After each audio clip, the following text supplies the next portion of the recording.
The sun was barely above the horizon, casting a pale glow over the jagged peaks of the Rocky Mountains.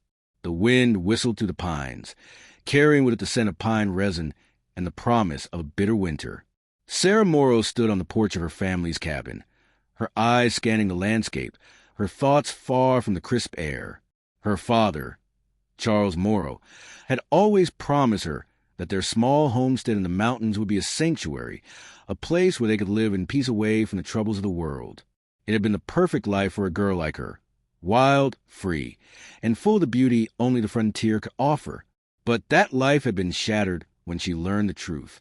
The truth came through a letter, a single sheet of paper in her father's hand, trembling as he handed it to her. The letter was from her uncle, her father's brother, who had always been a man of business. It was a simple note, stating that he had bought their land, their cabin, and all their belongings. They were to vacate by the end of the week. "What is this, Pa?" Sarah had asked, her voice shaking with disbelief as she read the letter over and over, the words seeming to blur together. I didn't know how to tell you," her father had muttered, his face pale. "Your uncle's got big plans. He wants to make this land part of his ranching empire, and we don't have a choice, Sarah." Her father had been a proud man.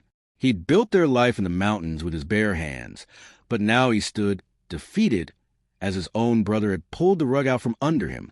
Sarah's mother, a quiet, frail woman, had not said a word. She only stood in the corner, her hands folded in front of her, her eyes distant. Sarah had never seen her father so broken. "We'll have to leave," her father said, his voice a whisper of surrender. "There's nothing we can do." Sarah had never felt so betrayed. She had trusted her family, believed in the promise of their land, and now it was all slipping through her fingers. She wasn't sure if it was the loss of their home or the sting of her father's defeat that hurt more. Her father's decision was made for him. Sarah's heart twisted as she realized that everything she had known, everything she had grown up with, was now gone. It was late in the evening when Sarah made the decision to leave. There was no sense in staying in a place that no longer belonged to them. She packed what little she could carry, clothes, a few belongings, and left the cabin behind without a word to her family. The journey would be long, and she had no clear destination.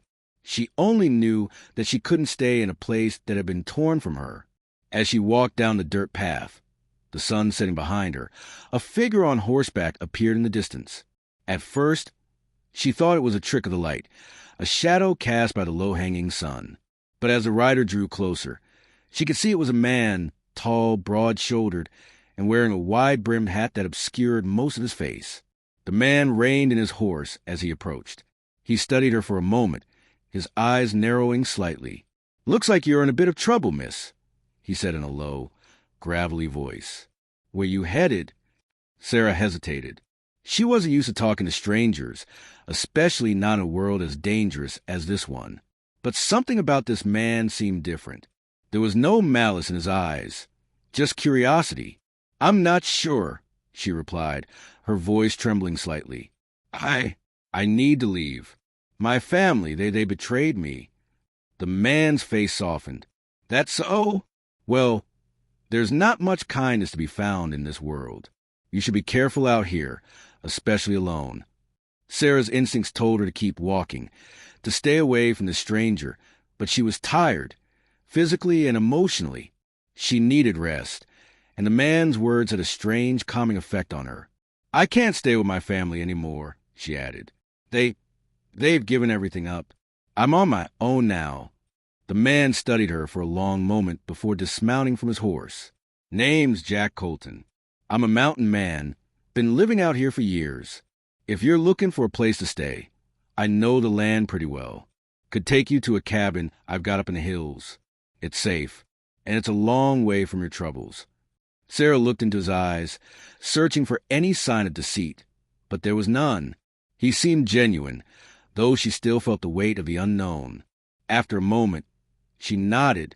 "I'll go with you," she said softly. "I don't know where else to turn." Jack gave her a nod. "All right, let's get you to safety." The ride to Jack's cabin was long, but Sarah felt a strange sense of relief as they made their way through the mountains. The rugged landscape seemed to offer her a kind of solace, as though the vast, untamed wilderness understood her pain. Jack didn't speak much during the journey, but Sarah didn't mind.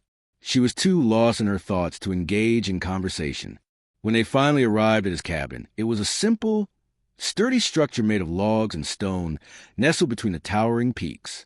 The scent of smoke filled the air as Jack led her inside. It was warm, despite the chill of the evening air, and there was a sense of quiet comfort in the space. "I've got a bed by the fire for you," Jack said as he moved toward the hearth. "You're welcome to stay for as long as you need." Sarah nodded, feeling a rush of gratitude. She hadn't realized just how tired she was until she saw the bed.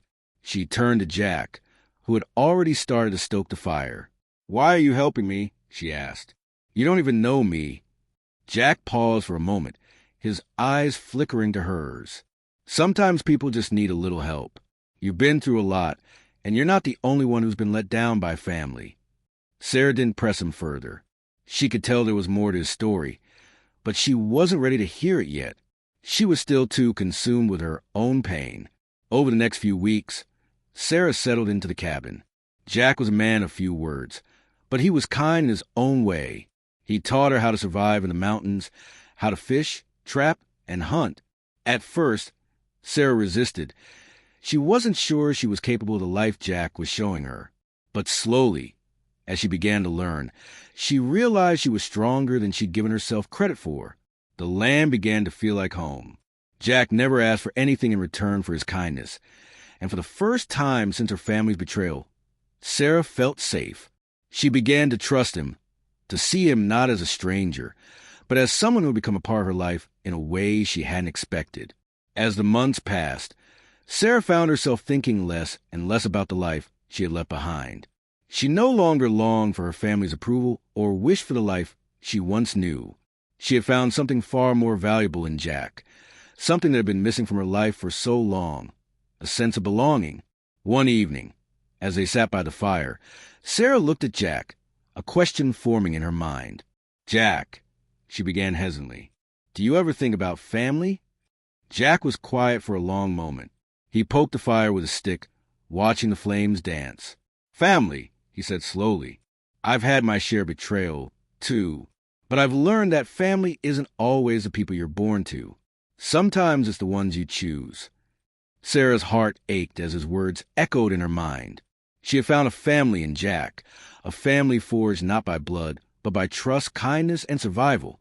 "Thank you," she whispered, her voice thick with emotion, "for giving me a place when I had nowhere else to go." Jack looked at her then, his eyes softening. "You don't need to thank me. You're part of this now. And this," he gestured around them, "this is where you belong." For the first time in what felt like forever, Sarah felt the warmth of true family. A mountain man had become her new family, offering her the love and care her own kin had never given her. And in that moment, she knew she had found her place in the world. Her life had been torn apart by betrayal, but Jack had shown her that sometimes the family we need is the one we create, not the one we're born into.